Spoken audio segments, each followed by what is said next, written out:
Nasa 40,000 turista ang naitalang bumisita sa National Museum of the Philippines, Bicol noong nakaraang taon, kung saan tampok ang iba't ibang exhibit na nagpapakita ng kasaysayan at kultura ng Bicol Region.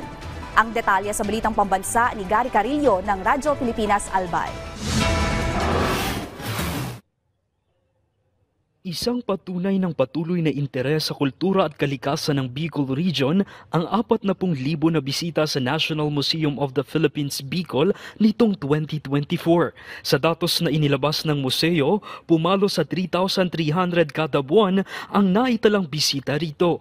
Pinakamarami ay noong Enero 2024 kung saan umabot sa 5,506 ang bumisita. Tampok sa museo ang exhibit na Bicolandia, Land of Volcanoes, kung saan makikita ang mga gallery ng botanical, zoological at geological specimens na sumasalamin sa natatanging kalikasan ng Bicol, kabilang ang mga bulkan at mga fossils. Sa labas ng museo, matatanaw ang hardin ng volcanic rocks, butterfly garden at mga halamang may economical na kahalagahan sa rehiyong Bicol.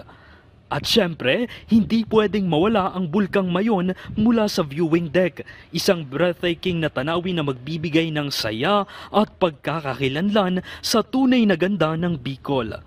Good news din dahil simula sa Lunes, January 6, magbubukas na ang National Museum of the Philippines, Bicol araw-araw simula alas 9 ng umaga hanggang alas 5 ng hapon. Isang bagong destinasyon na tiyak na magbibigay ng hindi malilimutang karanasan. Mula sa Radyo Pilipinas Albay, Gary Carillo para sa Balitang Pambansa.